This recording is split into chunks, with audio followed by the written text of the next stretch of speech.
All right, you guys, welcome back to Scars and Scriptures. Of course, I'm Crystal Summers, and I have my friend here, Rachel. So we're going to talk about the inner mean girl, or the inner mean person, however you identify, and how we can kind of combat that. So first thing is, how did you get started on this journey? So I used to be in the direct sales world, actually.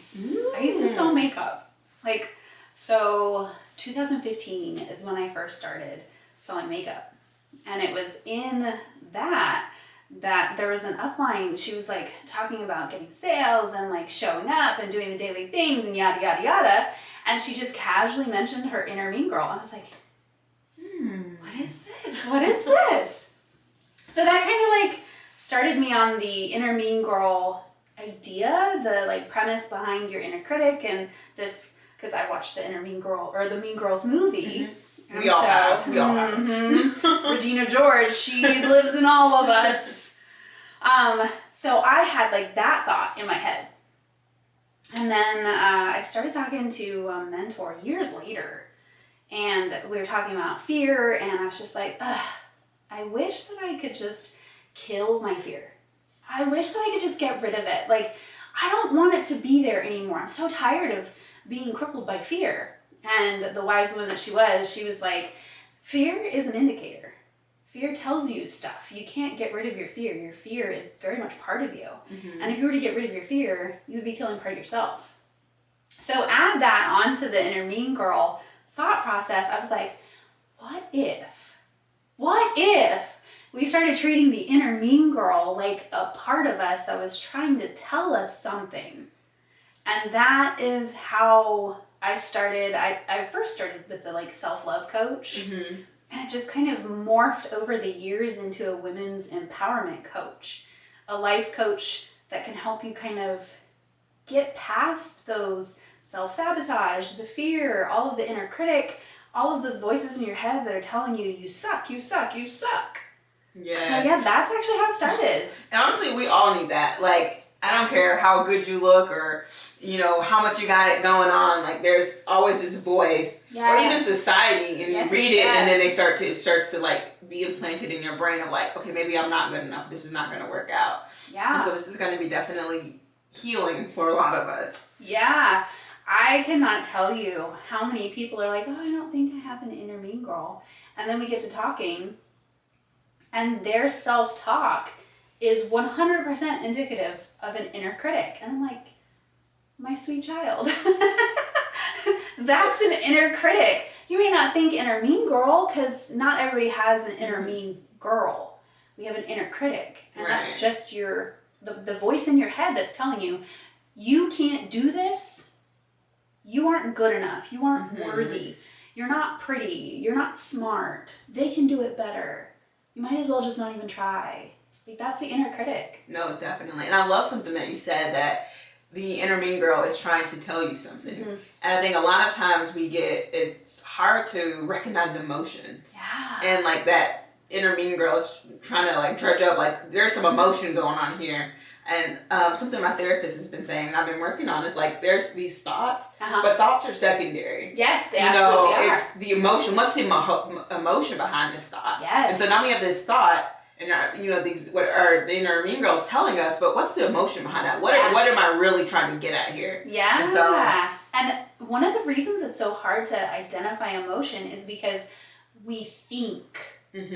I feel like, I think that, and those are not emotions. Those are thoughts. She literally, that's my homework this week. Right? She's like, every time, because I say I think. Every time you say I think, or you want to say I think, I want you to confront what you're actually feeling. What's going on behind that thought? Yeah. So I'm always like, and I'm like, I think. Yeah. Because I think a lot, y'all. Yeah. I feel like I yada, yada, yada. And I'm like, okay, I want you to tell me how you feel in one word. If you can identify it in one word, that's an emotion. So that's just a random, useful tool that you can use to identify your emotions. Tell me what you're feeling in one word. Are you feeling angry? Are you feeling frustrated? You may even have a default word. You may even have I feel like crap. Or that makes me mad. Or that makes me feel bad. You might have a default word, and that default word can like cover all of the negative emotions that you're feeling. So you have to dig a little deeper. Like, okay, yeah, you feel bad, but what's the emotion? Is it anger? Is it frustration? Is it resentment? What is it? Yeah, no, that's some good stuff. Like, I don't know, how do you identify that though? Like, what's one way that helped you to be able to identify your emotions? Because that's something that I struggle with, is identifying, like, I'm like, I don't really feel anything. Yeah. And she's like, well, you're tensing up. I was like, I don't feel like I'm doing anything. Yeah. Okay, so my default is actually overwhelmed. That's I feel overwhelmed. I can't do it. I feel overwhelmed.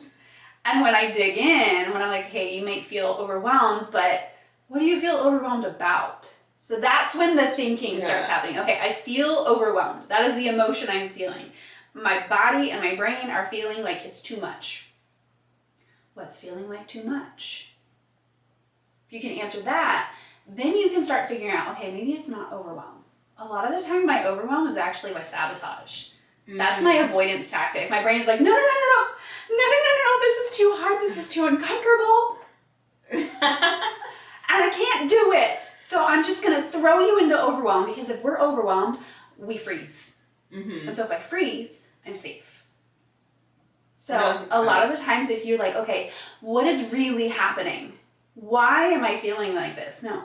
Why is a very vague and generalized question. So if you can do a what or a how, that helps you be more zeroed in on what's actually happening underneath. Oh, no, that's some good stuff. You guys, write this down. If you don't have a notebook yet, get it out. How would you define or explain the inner mean girl? Okay. So, she's not always Regina George. She's not always this bully. Sometimes it's that voice in your head that makes you stick right where you are, that keeps you in your known spaces. Mm-hmm. Anything that keeps you small, anything that keeps you hidden, anything that keeps you in those, like, it may be an uncomfortable comfort zone, but it's known. So if you're here, you know what the outcome's going to be. So anything in your head that is like, we have to stay here, that can be your inner mean girl. Okay, so interesting. I think of it like, so like your inner mean girl isn't, like you said, it's not always a bully. Like sometimes I feel like your inner mean girl can be doing something because they feel like it's going to protect you. Like I feel 100%. Like parents, like, sometimes our parents teach us fear out of like a sense of, I'm going to protect you from this. Yes. But now I'm afraid of X, Y, and Z. Mm-hmm, and so I can't do this. I can't go there because, someone's implanted it, those thoughts in my mind out of a sense of protection. But yeah, it's also kind of hindering me from growing. Yeah, fear is one of the main tools that your inner critic, your inner bully, your inner mean girl, that is one of their main tools that they use. Keep you afraid.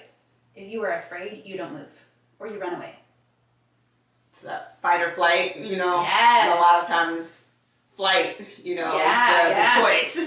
I love how it's fight, flight, or freeze. And I'm like, I never feel fight. I only feel fight. I feel flight or freeze. And freeze is actually my most common one. It's like, oop, nope. I'm just going to do nothing. Because if I do nothing, there are no consequences. But in all honesty, like, that's a consequence. Because what gets left undone?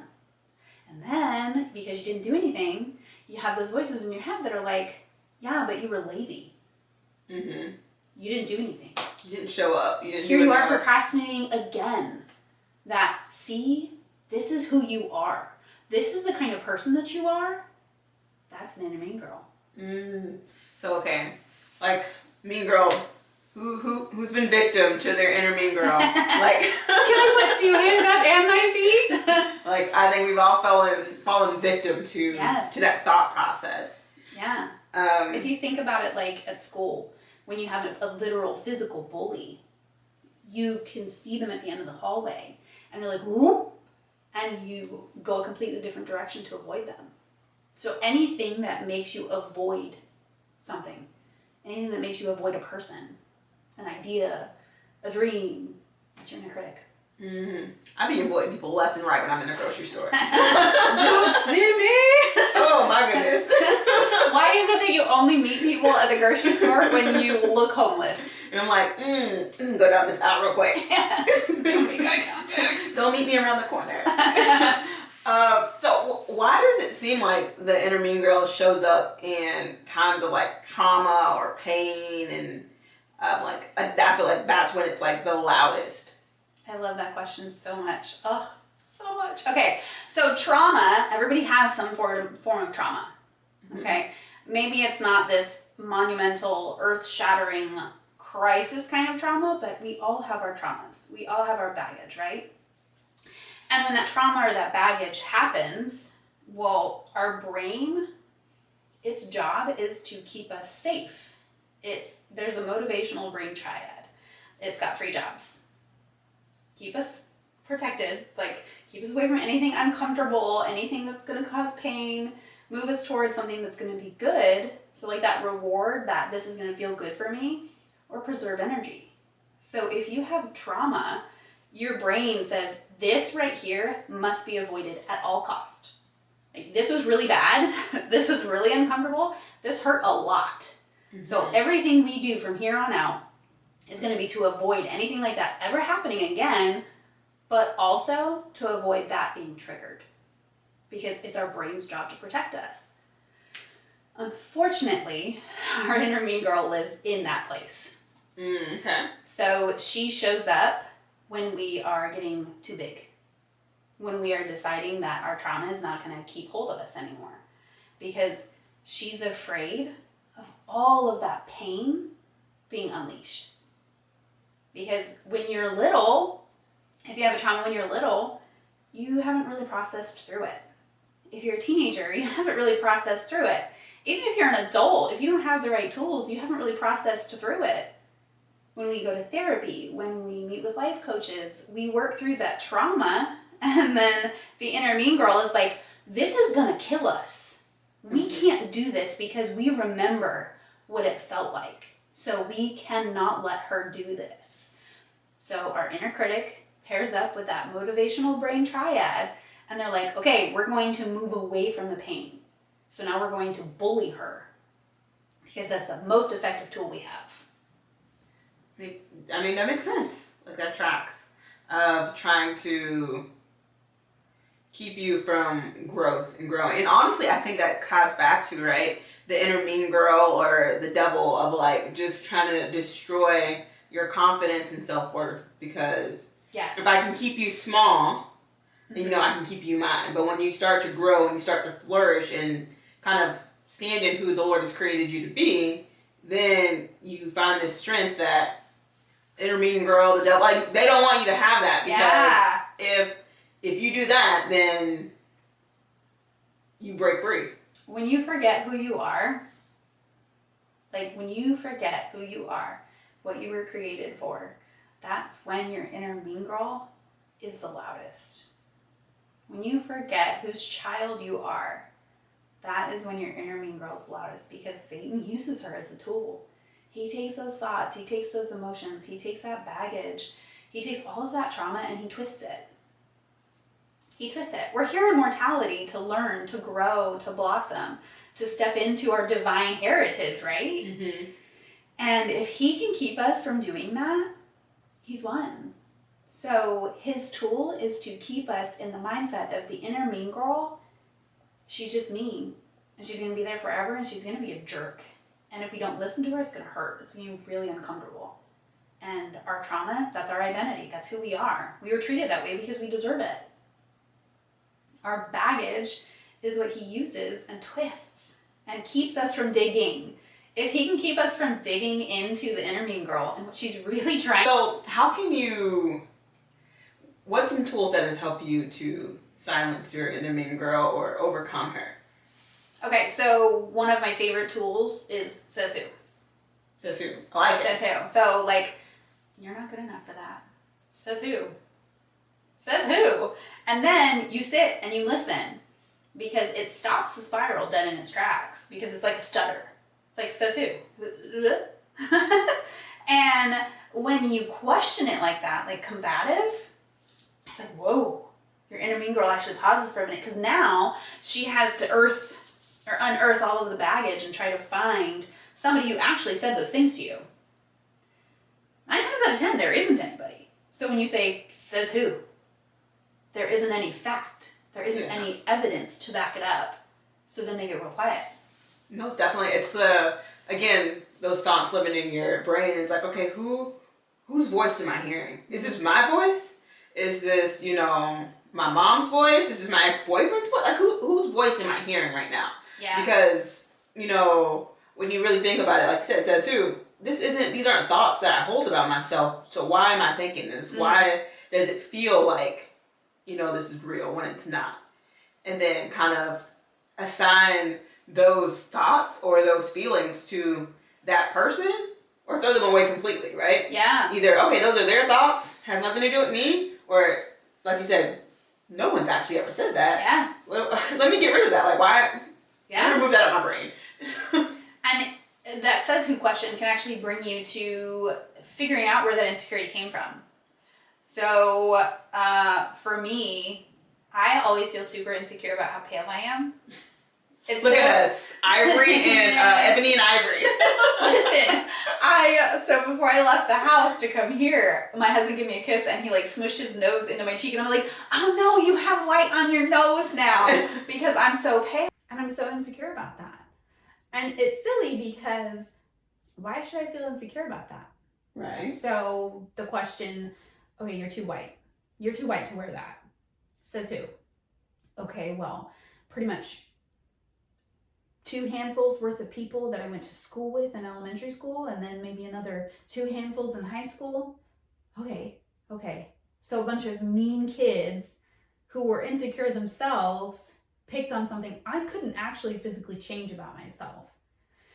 If all they could think about that was bad was I was too white, I'm not doing too bad. So now I know where that insecurity started. A bunch of kids were really mean to me. Real life bullies told me I was too white. Too white for what? Exactly. Too white for what? Like, is there some kind of scale that says you can wear those shorts if you are this color skin? Like a little paper. No, you can't go there. A roller coaster must be this tall to get on the ride. You must be this color to wear those shorts. No, and it's crazy because I used to tell myself the same thing of wearing bright colors. I'm like, you're too dark to wear those bright colors, or again because a couple people told me that, and then it became fact for me. Yeah. And then I was like, wait a minute. I don't think this is quite right. And then I started embracing, lately the past couple years, I've been wearing a lot of bright colors. Love it so and much. I was like, oh my goodness. I've missed out on so much. Yes. And it's important to recognize where that started. Because if you can figure out where that insecurity started and question it, one of the things that I like to ask is, okay, does this actually hold true anymore? If you believe it, if it's still something that you feel it in your chest, you feel it in your gut, every part of your body is screaming, yes, I believe this, keep it. But if you don't feel 100% yes, this is what I believe, it's like a pair of jeans that doesn't fit anymore. Mm-hmm. A pair of leggings that don't fit anymore. A dress that's too small. A bra that's 6 sizes too small. Why are you holding on to it if it doesn't fit anymore? Stop hoarding. It's time to put it on the burn pile because it's holy. It is shredded because you've worn it too many times. You've outgrown it. It's shrunk too much in the dryer. It's time to put it on the burn pile. It's not yours anymore. It's time to put it down. Yeah, sometimes it's time to let go. And the letting go is hard. How do you let go? Yes. Okay, so letting go, that's one of the hardest things. So when I was a kid, my biological father didn't put the effort in. He just walked away. He abandoned us. And I struggle with letting go of that abandonment. Even all these years later. Even all of the training that I've gone through, helping all of these women and, letting them discover that you don't have to hold on to it anymore. Letting them put it down, I still struggle with that abandonment because somebody I was supposed to trust, somebody who was supposed to love me unconditionally, somebody who was supposed to be there for me until the day that, they die, said, nah, you're not worth it. It's not worth my time. So how do you move on from that? Well, you start looking for new evidence. You start looking in your current relationships, in your past relationships. You start looking in your current workings, in your current achievements, in the things that you hold true about yourself. You start looking for new evidence. So are you worth it? Well, absolutely. Absolutely, because your worth is not contingent on anything else, right? Mm-hmm. It's a divine thing you're born with. It is never changing. It is a constant. It's not a variable, so you are 100% worth it all the time. And if somebody made you feel like you are small or not worth it or not enough, that's more about them than it is about you. That's the first part. If you can recognize that was about them. They had too much baggage to actually be in this relationship. They had too much baggage to treat me kindly, to give me the dignity that I deserve, to give me the respect that a human deserves. That's them. That's not me. Then you tee it up with more evidence, new evidence. Okay, why am I worth it? Who says? Going back to that, who says? No, I love that. And I think, especially in the chronic illness space for people who are dealing with health issues or any type of trauma, right? It's easy to hear something, from the bullies or having a parent who chooses to leave and then feeling like my worth is tied to their choices. Yeah. And, our worth is never tied to anything or anyone except God. Yeah. And, the Lord, one of my favorite scriptures, you are fearfully and wonderfully made. So it tells me right there, like, I'm worth something.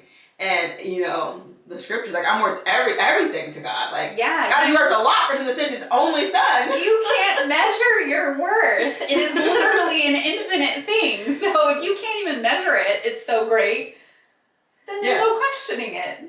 Like, not to be conflated, but like, you're that girl. You're that girl. You should have the biggest, like, almost like ego when it comes to your worth, because a loving heavenly king made you who you are. Yes. Like, do you know who my dad is? Okay. Yeah, like, my earthly dad left me. But you know who my heavenly father is? Like, he shows up. Yeah. And so, like, just kind of, again, revisiting the worth aspect of it and knowing where your worth comes from. Because a lot of times I think it's easy to tie your worth to someone or to a situation. Yeah. And then let that be truth. Yeah. And like something I always talk about, one of my companions on my mission told me, and that's something that like still lives with me today, that there's a difference between opinion, fact, and truth. Yes. Opinion is, we all have those, whatever. Fact is something that you hold true until greater evidence comes to disprove it. Yeah, exactly. And truth is unchanging, that is from God. Mm-hmm. And the unchanging truth is your infinite worth. Yes. So, love it. And that's why I say look for more evidence. Yes. Because up until this point, maybe I'm not enough is the truth for you. Mm-hmm. That's your fact. Well, I invite you to start looking for new evidence.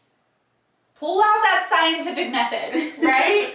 Create this area where you can explore that. Like, okay, I don't think I believe that anymore. So what do I believe? What is my truth? What is the truth that I know? And where can I find more truth? Oh, I love that. So, how has your faith anchored you in being a life coach or in just your own personal journey of kind of healing that inner mean girl? So at first it didn't really play a huge part in it because it was more like a self-care, because I was still in the makeup world. So it was part of that, like taking care of your physical self is self-care and it's not selfish. That's where I started. Mm-hmm. And so at first it wasn't really tied into my faith at all. But as I have started to work more with the inner mean girl and the empowerment, it's inextricably intertwined. There is no separating one from the other because it's working with your identity. Knowing who you are, it's a game changer. Knowing who you are and who you belong to, that changes everything. It completely unlevels the playing field for Satan. Definitely. No, and that's one of the things, where my social media kind of took a shift. It shifts all the time, I swear. Yeah. But it took a shift when I started talking more about faith, because I was in this meeting, at this event, and a couple people were talking about their faith, and I was like, oh. And then I was like, I always feel like I can't go down that road when I talk about, healing and just my journey with chronic illness, because I was like, I don't want to be that person. I don't want to be too preachy. But then I was like, I can't really separate my faith from my journey with, hydrogenated supertiva or with trauma or with anything, because it's tied together. It is literally, how I have found peace and healing and, strength beyond my own. And so, it would be, I was like, it's a disservice not to tie, scars and scriptures, plug. For me, they are just, I can't have one without the other. Yeah, your scars are your scripture. Yeah, it tells a story, it's my own Bible. I look at certain scars and I remember that. I remember falling to my knees because of that. Yeah. I remember sometimes getting angry at God because of that, and then having to have, this heart-to-heart conversation, and then fortifying my faith, after the conversation. And so, it's, with the inner mean girl, or just kind of, any of that is, with faith, it's really hard to separate it. Yeah. And it's really hard for me to even imagine a journey without it. How do you understand yourself, without that cornerstone? I can't even fathom people that don't have the knowledge of who they are, that don't have that your worth is a constant, that don't have the knowledge that you are a child of a loving God. I don't know how you deal. I don't know how you can unpack your baggage. I don't know how you can feel all of the crap, all of the pain, all of the trauma, and not fall to pieces. Mm-hmm. I don't know how people do it without that knowledge. So if I can share that part of my heart with somebody else and lighten their burden and help them on their journey, why wouldn't I do that? Because it's easier. It is easier with God than it is without Him. No, I totally agree with that. And in the aspect of I lived several years, doing it without God, because I feel like there's instances where you go through something and you get angry with God. 100%. Because you didn't protect me. You didn't do what you said you were going to do and what you showed you would do in the scriptures. You didn't do that for me. Yeah. And so kind of separating, from Him, separating from that identity of being one of His children. Yeah. But from everyone that I know, including, myself, somehow we come back to it, right? Yeah. We come back to it. It might be years down the road, but we come back to it. It's that whole, okay, Mom, you were right. Okay, Dad, you were right. I figured it out. I learned that the grass wasn't greener. Yeah, I've been there. There was a time, it was actually when, right before and then while everything was shut down for COVID, I felt like I was being punished. I was in the darkest depression of my whole entire life, and everything felt heavy and hard and dark, and I felt like I was being punished, and I didn't understand what I had done wrong and why I was being punished. And this story always gets me emotional, so sorry guys, I'm a crier. If you're a sympathy crier, you may want to turn away. But there was a person in my life that was stealing all the joy, that was doing awful things to make me feel small, and I couldn't get away from them. And I felt like I was being punished, because everywhere I went, they would be there. They would be there to make me feel small and make me feel awful. And I didn't understand what I did wrong. And I was so mad at God. I was so angry. What? I'm your child. How could you leave me alone? Why would you do this to me? Why would you leave me when I need you most? Why would you throw me into this darkness? This is not fair. I didn't do anything to deserve this. And I spent maybe a year like that, where I was just like, I can't do this anymore. And I almost left it all. I almost was like, bye, peace out. Yeah. And it was back when I could run 5 and 6Ks before all my injuries. I remember being on a run and I was just lamenting and like screaming at God. Have you ever been there? Anybody? Yeah. And I was screaming and I was just like, what do you want me? What do you want from me? What do you want me to do? I can't do this anymore. And it wasn't my voice in my head. I don't know whose voice it was. It was, I need you to know what it feels like. I need you to know what this feels like because you have people to help. You have people that have felt like this and they don't have what you have.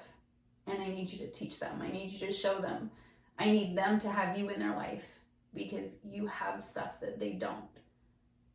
And that was a game changer for me. It was, okay. I don't know if this is Bible, but it is in the Black church, right? Black church.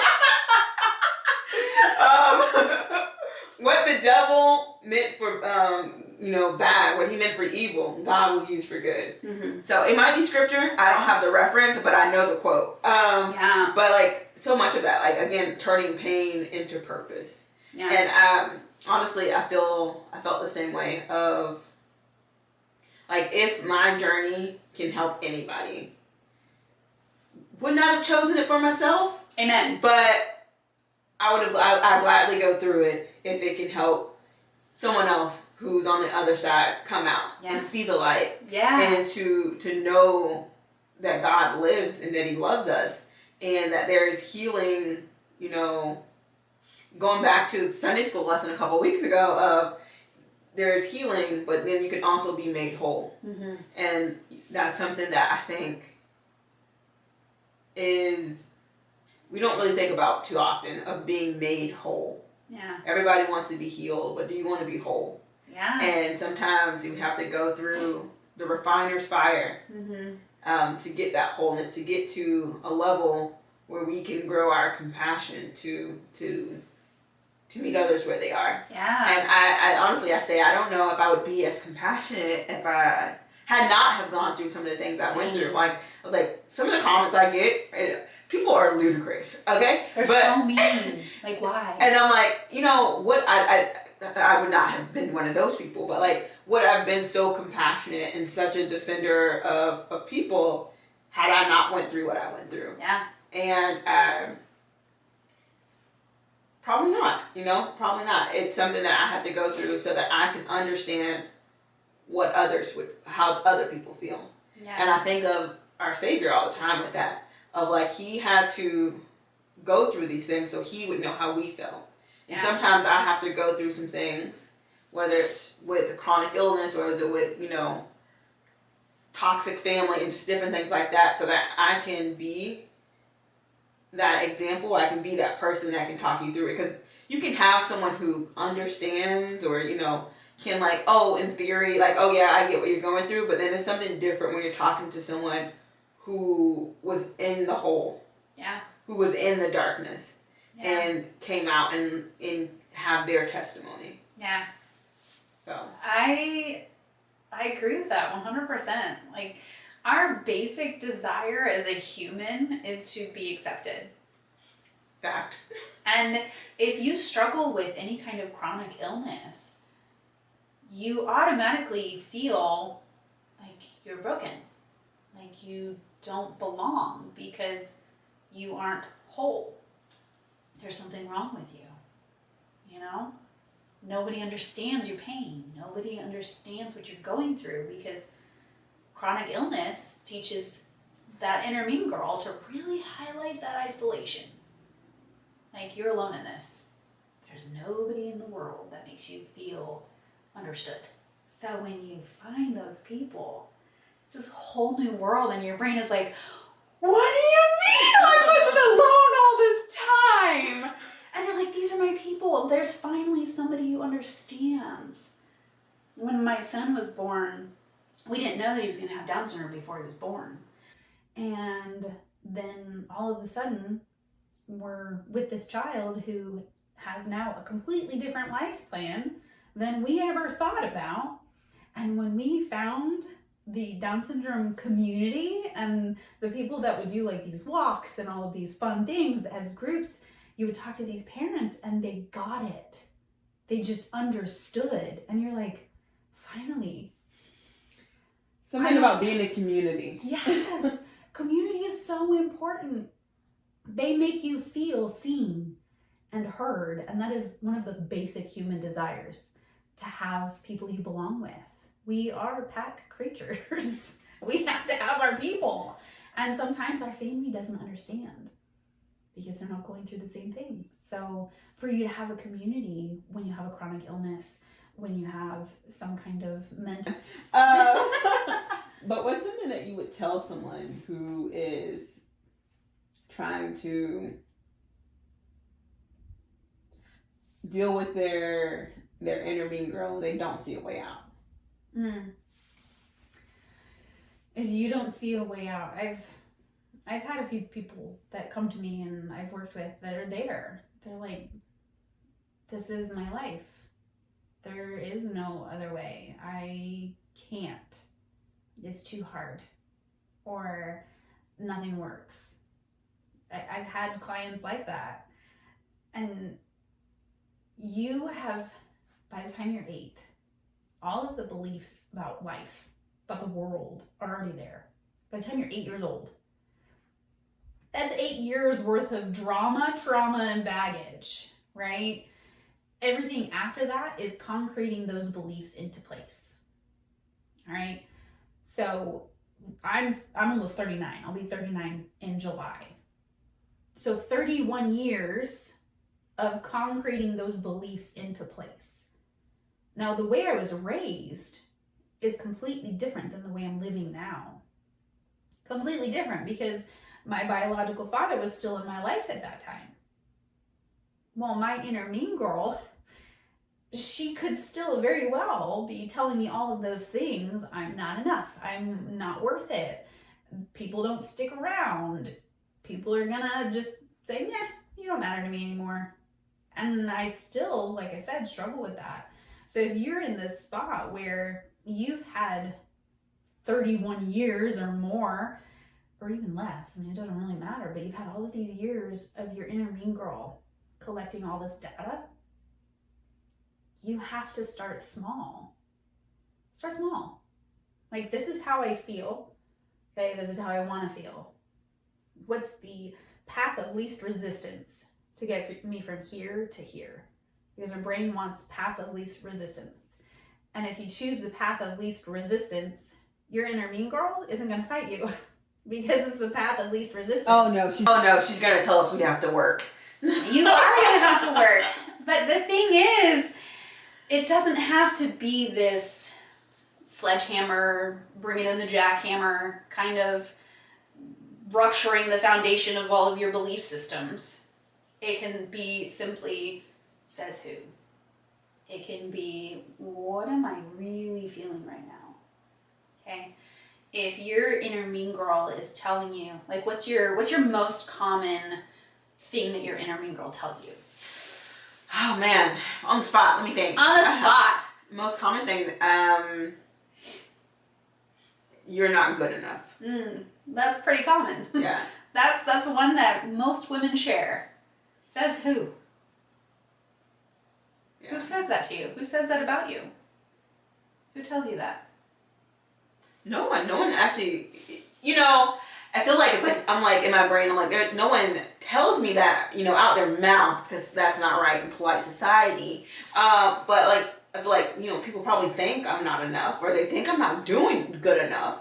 And it's hard to fight people's thoughts, right? Because you don't know what they are, so you're assuming that people are thinking that based on something. So what is your insecurity? What is really there? What are you afraid of? I know, I'm putting you on the spot. So my one of my like biggest fear, right, is not living up to my full potential. Like that's my biggest fear, that, you get there to the end, and And the Lord's like, Crystal, you didn't do enough. Mm-hmm. You didn't do what I needed you to do. Or you weren't, you didn't impact your family, your friends, the world, whatever, in the way that I needed you to. Mm-hmm. And so, like, the fear of, like, I'm not good enough. I'm not doing what I'm supposed to do. Or I'm not living in purpose. Like that, like, keeps me up at night. Mm-hmm. So here is what I would say to somebody who's in your situation where their constant thought is, I'm not good enough. I'm not doing enough. I'm not living up to my potential. Like stuck in that dark hole of like, I can't do anything right. I'm not enough. I'm not worthy. I'm just a crappy human being. Here's what I would say to you. Mm-hmm. Okay? Are you feeding yourself? Like physically, like food? Yeah. Yes. Are you feeding yourself? Are you keeping your body clean? Like physically, taking showers, washing your face, brushing Your teeth, taking care of your hair. Are you doing those things? Yes. Are you learning? Yes. Are you resting? Tachi most days. There are 9 different types of rest. Sleep is just one of them. Okay, yes, I'm resting. If you are doing that, if you are taking care of your person, your brain, your soul, you're doing enough. I like that. Bottom line, if you are taking care of you, his creation, you're doing enough. I like that. I like that a lot. It's that scripture. If you bring but one soul, how does it go? If you bring but one soul, The heavens will rejoice. The 99. That one. We know what we're talking If about. you bring just the one soul, well, you are the one soul. Right. If all you do is survive this life and you show kindness and you show compassion and empathy and love to yourself, that's enough. It has been such a pleasure. Isn't it so fun? Having you here on Stars and Scriptures. If someone wanted to get a hold of you to be a coach, to help them, on a more personal level, what's a contact information or website or something they can reach you at? So my website is loverach.com because I like to send out little love notes on my social media and I always finish it with Love Rach. So that's my website, loverach.com. You can also find me on Instagram at rachel.msmith. That's my handle on Instagram. And then all my information is on my Instagram. There we go. We'll write that out in the description so that you guys can actually read it and copy and paste it over. But thank you. Thank you for having This me. has been so good, and honestly, therapy. Free therapy. Don't we love that? I tell people all the time, therapy are the people who do therapy, they are like the archaeologists and they figure out like where you came from and what brought you to the point you are. And life coaches are like architects. They help you build a blueprint. They help you build from where you are to something bigger. No. So when you use the two together, chef's kiss. Maybe we'll have a chef on here. Can Right? you? I can bake. Oh! Yes, bake. y'all. We have to have her come on and make us something tasty, but that's not gonna flare us. No. So we gotta find some substitutes. Okay, so I have these vanilla cupcakes, but you gotta like banana. Do you like banana? I do like banana. Okay, so there are these vanilla cupcakes. They're gluten-free, they're dairy-free, and you can swap out the sugar for the bananas.